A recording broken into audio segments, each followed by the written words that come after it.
Bonjour à toutes et tous. Donc évidemment, on va commencer par les remerciements donc aux organisateurs et organisatrices du 4e congrès de l'AFNA. Donc moi je suis Frédéric, ici il y a Raphaël et on tient évidemment à remercier aussi Marine Latinius qui travaille avec nous sur cette étude. Donc alors l'étude, telle qu'on l'a présentée à l'origine, c'est réactivité du système de récompense chez l'adulte autiste. Et donc on a fait la surprise, si c'en est une, de rajouter et l'adulte avec addiction à l'alimentation.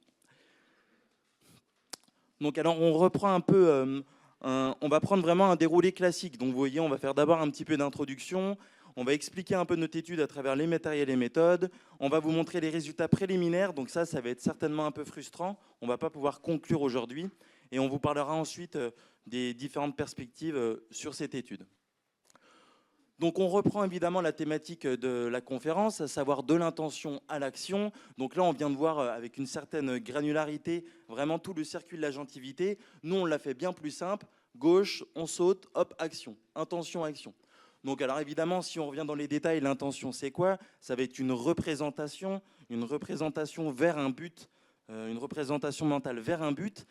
Et ce but va nous conduire ensuite, avec un schéma sensorimoteur particulier, à une action. Typiquement, je veux choisir une glace à la fraise ou à la vanille. Comment je vais la choisir? Eh bien, nous, en fait, le système sur lequel on se focalise, c'est le système de récompense. Plus on va avoir une motivation forte, ou plus on va avoir une science, une attractivité vers une glace à la vanille ou à la fraise, plus on va aller faire une action vers elle. Donc, petite définition qu'on a essayé de faire sur le système de récompense. Alors, pendant longtemps, on a parlé du système de récompense. Aujourd'hui, normalement, on utilise plutôt le système de science motivationnelle. Donc, alors, c'est des mots un peu compliqués. Science, c'est l'attractivité, l'attention et la motivation, donc science motivationnelle. On parle de moins en moins du système de récompense, donc reward system en anglais, notamment parce qu'en fait, ce système de récompense, il récompense, mais également il punit. C'est-à-dire qu'il encode les valeurs positives comme il encode les valeurs négatives. Donc alors on a essayé de vous faire une petite définition. Alors elle n'est certainement pas exhaustive, elle a certainement pas mal de défauts, mais on a essayé de la penser assez entièrement. Donc alors le système de récompense ou le système de science motivationnelle est donc un système qui sous-tend des processus d'attribution de valence et de science. Donc valence positif, négatif. Science, ça va être une intensité d'attractivité. Je vais plutôt aller vers la glace à la fraise ou vers la glace à la vanille. Participant ainsi de manière active à l'initiation et au renforcement de comportements dirigés vers un but. Donc on voit ici le côté comportement répété, ça va nous amener tout doucement justement vers le côté TSA. Ainsi qu'à la prise de décision liée à ces comportements. Donc évidemment, à chaque fois qu'on va prendre une décision entre un candidat ou un autre, il va y avoir ce système d'attribution de valence qui va se mettre en place. Donc on va essayer de caractériser un petit peu ce système de récompense d'abord, et après on va aller peu à peu vers les TSA et donc l'addiction alimentaire aussi. Alors quand on parle de récompense, on distingue généralement plusieurs phénomènes psychologiques, et notamment le wanting et le liking. Donc ces deux composantes qui sont distinctes au niveau comportemental et au niveau biochimique dans le cerveau. Donc le liking qui correspond à est-ce que j'aime effectuer certains types de comportements, est-ce que j'aime telle ou telle chose, et le wanting qui correspond à est-ce que je veux cette chose. Donc le wanting, c'est lié à un certain phénomène de science incitative ou d'incentive silence en anglais, qui peut correspondre à une sorte de carte dans l'environnement pour laquelle chacun des stimuli de l'environnement se voit attribuer une valeur de motivation, de wanting. C'est aussi lié au phénomène de craving, qui est décrit dans les addictions comme le désir irrépressible de consommer une substance ou d'effectuer un certain type de comportement. Alors nous, le but de notre présentation ici, c'est de regrouper l'addiction et l'autisme et de les caractériser sur une dysfonction de ce wanting, de cette salience incitative. Donc en fait, on distingue deux grandes dimensions pour lesquelles ce wanting pourrait dysfonctionner dans les addictions et dans l'autisme. Une dimension où ce wanting, cette incentive silence serait plus forte, donc qui correspondrait à l'objet de l'addiction pour les addictions et aux intérêts restreints dans l'autisme. Donc ce qui correspondrait à des stimuli avec lesquels les individus, donc soit avec autisme, soit qui souffrent d'une addiction, s'engageraient de manière compulsive, auraient une forte composante une forte composante motivationnelle qui driverait des comportements d'approche vers ces stimuli en particulier. Et une deuxième dimension au cours de laquelle on aurait donc ce wanting qui serait affaibli, qui serait moins fort et qui constituerait pour les addictions et pour l'autisme à une dévaluation des situations sociales, des stimuli sociaux. Donc, je me permets aussi, si tu veux bien, juste Raphaël. Donc alors aussi, il y a un point de vue en fait un petit peu différent dans cette étude, c'est qu'alors souvent en fait on va se positionner en fonction de la nosographie, donc l'étude des troubles du DSM. Donc vous savez, hein, il y a des grandes bibles dans la psychiatrie, DSM et puis notamment l'ICD-11 aujourd'hui. Et nous, en fait, on a voulu avoir un regard un petit peu différent. Et donc, il y a un système de classification qui n'est pas que catégoriel comme le DSM, mais qui va être à travers des dimensions et qui est le RDoC. Donc, nous, en fait, c'est un regard en fait, à travers différents troubles, un regard croisé à travers une manière différente de diagnostiquer possiblement. Donc, elle n'est pas encore adoptée. Les États-Unis travaillent beaucoup dessus. Bon, les résultats sont très mitigés, mais ça n'empêche que c'est non pas le DSM, mais vous voyez, le RDoC, c'est pour recherche domaine critériel. Donc non plus simplement des critères catégoriels, mais des critères dimensionnels. Et ici, on interroge le système de valence positive. Donc je commençais par vous parler des altérations, notamment du système de récompense, telles qu'ils sont observées dans les addictions. Donc quand je parle d'addiction ici, je parle à la fois d'addiction, de troubles de l'usage des substances, donc ça peut être la cocaïne, l'alcool, ce genre de choses, et aux addictions comportementales qui partageraient les mêmes mécanismes, donc ça peut être par exemple l'addiction au jeu ou ce genre de choses. Donc pour qu'une substance soit classifiée comme pouvant provoquer une addiction, le critère neurobiologique, c'est donc une altération du système de dopamine, et notamment lors des premières utilisations de la substance, une décharge de dopamine qui part de noyaux qui sont situés en profondeur dans le cerveau, donc l'aire tegmentale ventrale, et cette libération de dopamine part de l'aire tegmentale ventrale et se fait jusqu'au striatum ventral, donc le noyau accumbens. Au fur et à mesure de l'utilisation de la substance, de la réalisation du comportement, dans le cadre d'une addiction comportementale, on va avoir un shift qui va s'opérer. Donc cette fois-ci, la libération de dopamine ne se fait plus lorsque l'individu consomme la substance, effectue le comportement, mais elle se fait en réaction à des stimuli environnementaux qui viennent rappeler la substance, le comportement qui lui sont associés. Certains contextes, etc. Et cette fois, la décharge de dopamine ne se fait plus de l'aire tegmentale ventrale vers le striatum ventral, mais se fait de la substance noire vers le striatum caudé. Le striatum dorsal, pardon. Et donc ce shift ventrodorsal, il est souligné au niveau comportemental par un changement d'un comportement qui est orienté vers un but lors des premières utilisations de la substance, des premières réalisations du comportement, vers un comportement qui est impulsif. Et on a aussi un shift qui part d'une consommation qui est hédonique vers une consommation qui est faite pour éviter un état négatif. C'est-à-dire qu'au fur et à mesure de la progression de l'addiction, on va avoir des symptômes négatifs qui vont s'installer, un état négatif qui va être dû par exemple aux symptômes de manque, donc qui va être associé à des symptômes physiques et ce genre de choses. Et la consommation de substances ou la réalisation du comportement se fait ensuite pour éviter cet état négatif. On observe aussi un plus grand nombre de rechutes et de consommation lorsque la personne subit des stress. Donc ça, c'était pour un versant compulsif, et on va maintenant s'intéresser à un versant social dans les addictions. Donc, ce qu'on observe, c'est qu'au fur et à mesure que l'addiction s'installe, l'individu, il voit donc son wanting, la valeur motivationnelle qui est associée aux stimuli qui sont liés à l'objet de l'addiction, qui se voit renforcée. Et en parallèle, on voit une dévaluation des renforçateurs naturels, comme les relations sociales, par exemple. Ça, c'est des données qui sont beaucoup observées chez l'animal, mais qui ont été peu explorées chez l'humain. En parallèle, on voit également un déficit émotionnel pour certaines addictions, certains types d'addictions. Donc on a fait le versant donc, de l'addiction alimentaire, maintenant l'autisme. Donc je ne vais pas définir ce qu'est l'autisme face à ce public-là. Mais évidemment, donc, les deux grandes sphères majeures, si là on retourne dans la catégorie du DSM et non plus du RDoC, ça va être des difficultés dans la communication et la réciprocité sociale et des difficultés au niveau des intérêts restreints, stéréotypés et répétés. Et nous, une théorie qui a motivé en tout cas notre travail, c'est la théorie de la motivation sociale qui a été notamment publiée par une Française, aujourd'hui directrice de l'HCERS, et en fait qui se dit qui a montré que dans l'autisme, il y aura un défaut de motivation sociale. Donc on va expliquer un peu ce qu'est la motivation sociale. Il y a différentes manifestations comportementales à cette motivation sociale. Et d'abord, il y a l'orientation. Si tu veux bien. Ouais, merci. L'orientation sociale. Alors ça, c'est des études assez caractéristiques d'eye tracker, donc vous savez, du suivi du regard.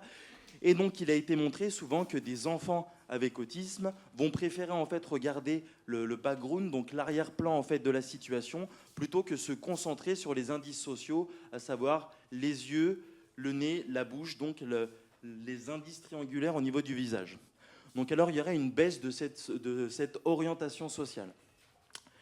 Il y aurait également une baisse du seeking liking. Donc alors, du côté, je vais chercher en fait le social et j'aime le social. Typiquement, il a été montré en fait qu'ils ont moins de récompenses lors de félicitations orales. Pour certaines personnes, on a été motivé souvent, justement, vous parliez tout à l'heure de maîtresse, faire plaisir à une maîtresse, donc maître ou maîtresse, eh bien, il y avait moins de récompenses pour les personnes avec autisme. Et également dans le côté social maintening, donc à maintenir des relations sociales sur une longue période de vie, moins de motivation également à ça. Typiquement, là, ça me fait... L'étude que j'ai ici citée, c'est Hobson et Lee. Il y a moins, de manière spontanée, les personnes autistes engendrent moins de bonjour et ou de au revoir. Donc bref, à travers ces trois catégories, Chevalier et autres ont pensé que dans l'autisme, il y a une baisse de la motivation sociale. D'autres études après se sont finalement posé la question, est-ce qu'il y a vraiment en fait une difficulté dans la motivation sociale ou finalement est-ce qu'il n'y aurait pas une difficulté simplement dans la motivation? Et donc ça, c'est des études notamment de Coles et autres. Donc je vais en parler assez brièvement, mais comme on reprend leur protocole ensuite, je vais l'expliciter après. Très grossièrement, dans ce protocole de Coles qui n'interroge plus la motivation sociale, mais simplement la motivation, ils ont fait un test. Donc au départ, c'est un test monétaire. Plus on appuie rapidement, plus on gagnait de l'argent. Sauf que là, les récompenses, ils les ont un peu modifiées. Ça va être une récompense sociale. Si on répond rapidement, on a quelqu'un qui dit « Ouais, super, bravo, continue ». Et si, au contraire, on répond trop lentement, la personne elle a un visage plutôt neutre. Récompense dite sociale. Tandis qu'ils ont contrasté cette récompense avec les intérêts restreints. À savoir, s'ils répondaient rapidement, ils étaient récompensés d'une vidéo de leur intérêt restreint. Typiquement, ici, l'espace, les fusées et autres. Tandis que s'ils répondaient trop lentement, ils avaient une vidéo neutre. Donc évidemment, le but est de répondre le plus rapidement possible. Et donc, ils ont pu identifier, donc alors c'était chez des adolescents, moyenne d'âge à peu près 13 ans, je ne sais plus exactement le rang, mais peu importe, donc à peu près 13 ans. Ils ont montré quoi par rapport à des sujets dits neurotypiques? Au niveau du striatum, donc cette fameuse aire concentrée du système de récompense, ils ont montré une plus grande activation pour les intérêts restreints dans l'autisme par rapport au sujet neurotypique, tandis qu'il y a le contraste inverse pour les sujets dits neurotypiques dans la récompense sociale. À savoir, on va plus avoir des récompenses, le système dopaminergique normalement est plus activé, plus élicité pour des personnes neurotypiques lors de la récompense sociale versus l'intérêt restreint. Donc ils sont plus motivés par leur intérêt restreint que par donc, un renforçateur dit social. Et donc cette découverte aujourd'hui, elle fait même le fruit de méta-analyses. Donc vous savez, nous autres les chercheurs et chercheuses, pour essayer de solidifier nos résultats, on va en fait englober différents types de recherches qui ressemblent à ça. Donc ici, l'anticipation de la récompense. Et donc ce résultat a été répliqué plusieurs fois au niveau du noyau codé et du noyau accumbens, donc le striatum ventral et dorsal, et également la même chose plutôt pour le côté social reward, donc la récompense sociale au niveau du noyau codé. Donc, peu importe le côté anatomique, mais en tout cas, c'est pour vous dire que ça a une vraie valeur. Il n'y a pas qu'une étude qui a fait ça, mais plusieurs. Donc alors, nous, le but de cette étude, donc, c'est de... Déjà, si on fait le point sur les études qui ont été faites jusqu'à maintenant, on a donc d'un côté l'autisme et les addictions, pour lesquels on a des dysfonctionnements du système de récompense qui ont été observés. Ces dysfonctionnements du système de récompense, ils peuvent prendre des dimensions qui touchent soit une dimension compulsive, donc, qui ont été mises en évidence à la fois dans les addictions, avec un engagement compulsif vis-à-vis de l'objet de l'addiction, et dans l'autisme, avec un engagement qui est compulsif, avec des dysfonctionnements du système de récompense qui sont associés, dans les deux cas, avec l'engagement dans les intérêts restreints. Et une dimension sociale qui a été assez mise en évidence dans les addictions, mais plutôt chez l'animal et assez peu chez l'humain, et qui fait partie du diagnostic de l'autisme. Et donc nous, le but de notre étude, c'est d'étudier de manière intégrée l'autisme et les addictions pour voir sur quel point ces dysfonctionnements du système de récompense puissent donner lieu à ces deux dimensions symptomatiques et sur quel point les données neurobiologiques derrière diffèrent ou non. Donc notre hypothèse, c'est qu'il y aurait une science motivationnelle qui serait plus élevée pour les intérêts restreints dans l'autisme et pour l'objet de l'addiction dans les addictions, avec une science motivationnelle attribuée aux stimuli sociaux qui serait moins élevée. Et donc nous, on va observer la réactivité de différentes régions du système de récompense lorsque les individus sont confrontés à l'anticipation d'une récompense de nature sociale correspondant à leurs intérêts restreints ou à l'objet de leur addiction. Donc il y a différents types d'addictions. Nous, ici, on s'intéresse à l'addiction alimentaire. Donc l'addiction alimentaire, elle concerne un certain sous-type d'individus qui souffrent plutôt d'obésité ou de troubles de comportement alimentaire, pour lesquels les mécanismes qui seraient liés à la prise de nourriture seraient similaires à ceux qui sont observés dans les addictions, avec une altération du système de récompense et du système dopaminergique, une consommation qui se fait pour éviter un état négatif, un phénomène de craving, donc de sensation irrépressible à consommer.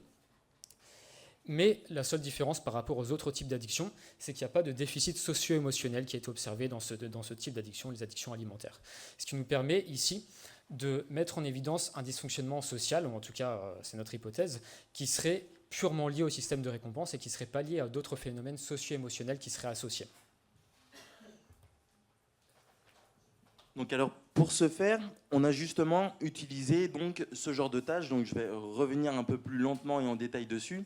Donc cette tâche, elle s'appelle une Incentive Delay Task, donc une tâche de délai incitative, plus ou moins en français.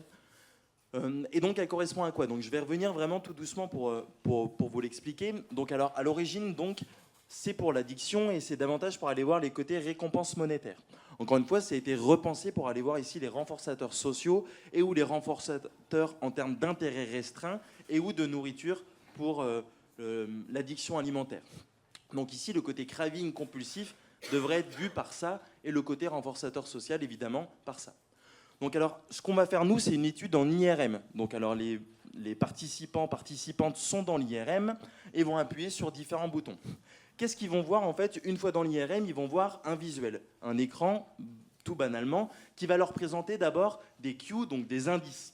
Chaque indice en fait est affilié directement à une heure récompense. La récompense, c'est ce qu'on appelle ici le feedback. Donc alors, dans ici la récompense sociale, il y a un indice qui est le plus, donc ils anticipent leur schéma donc de science motivationnelle, se préparent en fait à répondre normalement plus rapidement pour avoir une récompense. Et donc ici, chaque récompense, c'est, alors on dit écologique, alors ça n'a rien d'écologique, mais j'entends par là, c'est plus écologique qu'une image parce que c'est des films. Donc ils vont voir en fait des récompenses de films. Tout pareil pour les intérêts restreints ou pour le côté alimentaire, ça va être des films et non pas que des images statiques qui leur sont présentées. Donc je reviens, donc l'indice va être lié directement en fait à la récompense. L'indice me prépare, m'anticipe à la réponse. Donc j'ai mon indice et pendant en fait le temps de réponse, je dois répondre le plus rapidement possible. Quand je vois le carré, je réponds le plus rapidement possible. Si je réponds très rapidement, je vais avoir un feedback dit positif avec ici quelqu'un encore une fois qui me récompense socialement. Ici, j'ai raté, la personne reste neutre. Contraste neutre, donc ça c'est pour enlever en fait les patterns cérébraux en fait qu'on n'a pas envie de regarder pendant notre expérience d'IRM, donc d'imagerie par résonance magnétique fonctionnelle, pardon. Ça va être un rond. Puis réponse toujours pareil. Il va avoir également donc maintenant les interest reward, donc la récompense avec intérêt, qui va être donc soit l'intérêt restreint pour les adultes pour l'ensemble d'ailleurs de nos participants, pardon, ou alors l'intérêt de nourriture. Donc encore une fois, j'anticipe la réponse et je dois répondre rapidement. Qu'est-ce que nous ensuite on va pouvoir voir? On va voir deux types de résultats. Ce qu'on va appeler d'abord les performances comportementales, à savoir l'accuracy. Donc l'accuracy, c'est est-ce que j'ai répondu assez rapidement lorsque j'ai vu mon carré? Oui ou non? Ça, c'est ce qu'on appelle l'accuracy, donc la précision pendant cette tâche. Et le deuxième, c'est le temps de réaction. Je mets combien de temps à appuyer donc sur mon bouton lorsque je vois le carré? Premier type de résultat. Et le deuxième, ça va être directement, évidemment, nos contrastes à travers notre imagerie cérébrale. Donc, nous, là où on en est aujourd'hui, et c'est là où c'est un peu frustrant, on a calibré notre étude, donc on a fait une analyse de puissance où on a montré en fait que les effets qu'on voulait, c'était à partir de 26 personnes. Et aujourd'hui, dans la branche autiste, on a 17 personnes, addictive 11 personnes, et en contrôle, on n'en a que 10. Donc on va vous montrer des résultats, on va faire quelques discussions dessus, mais évidemment, en fait, il faudra que vous nous réinvitiez l'année prochaine pour qu'on puisse vous dire la fin. Donc alors évidemment, vous pouvez voir en fait les zones sur lesquelles on s'est concentré, c'est toutes les zones justement de ce système de science motivationnelle, le striatum ventral dorsal et le cortex préfrontal. Donc en termes de résultats, d'abord la partie comportementale, donc à savoir juste comment j'appuie sur les boutons. Donc alors là, on a mis des statistiques un petit peu complexes et un tableau qui est quasiment illisible, mais le but de cette illisibilité, c'est de montrer simplement qu'il n'y a pas de différence. Donc pour l'instant, entre nos trois branches, aucune différence à répondre à ce fameux carré. Aucune différence à répondre bien ou pas bien pendant que j'ai le carré, et aucune différence non plus de temps. Donc tout le monde met le même temps lors justement de cette incitation à répondre rapidement, peu importe en fait que ce soit, peu importe quel contraste que c'est, si c'est social, neutre, intérêt ou food. Alors en ce qui concerne les données d'IRM, donc ici encore une fois c'est des résultats préliminaires, mais on peut déjà analyser des tendances. Donc ici ce qu'on voit c'est que quasiment dans toutes les régions qu'on a étudiées, on a un certain pattern qui semble se mettre en évidence, où on a les participants contrôle qui ont une plus forte réactivité du système de récompense vis-à-vis de l'anticipation d'une récompense de nature sociale. On a un gradient où les individus avec autisme se situent tout en bas, donc où ils ont une moins forte réactivité du système de récompense vis-à-vis de l'anticipation d'une récompense sociale, et les individus avec addiction alimentaire se situent un petit peu au milieu, donc ils auraient une récompense qui serait altérée, mais avec un degré qui serait un petit peu intermédiaire. En ce qui concerne la récompense alimentaire ici, on voit qu'on n'a pas forcément de tendance et que tous les groupes ont à peu près le même niveau d'activation de ces régions du système de récompense. Et on a un deuxième pattern qui semble se mettre en évidence pour les centres d'intérêt des individus, où on voit que les individus avec autisme ont une plus grande réactivité du système de récompense vis-à-vis de l'anticipation d'une vidéo qui correspond à leurs intérêts restreints. Donc ça se voit notamment ici sur les régions du noyau codé. Donc ça, c'était pour des régions donc, du striatum, qui sont des régions qui sont situées profondément dans le cerveau. Et on a aussi des résultats sur le cortex orbitofrontal, qui est une région plus superficielle du cortex. On voit ici un pattern un petit peu différent, avec une activité plus importante pour les récompenses sociales pour le groupe contrôle, comparé à l'autisme et aux addictions. Une récompense plus forte pour la nourriture pour l'autisme, comparé aux deux autres groupes. Et une récompense qui serait une réactivité du système de récompense qui serait plus élevée pour les centres d'intérêt dans l'autisme et dans le groupe contrôle, mais il n'y aurait pas de différence entre les deux groupes. Alors, donc on a ce pattern de résultats qui semble confirmer partiellement nos hypothèses. Donc on voit bien qu'on a une altération de la réactivité du système de récompense dans sa dimension sociale, dans les trois groupes. Toutefois, ces résultats, ils sont un petit peu... on n'a pas tout à fait le pattern de résultats qu'on attendait pour la dimension compulsive, qui est un petit peu manquante dans le groupe addiction, justement.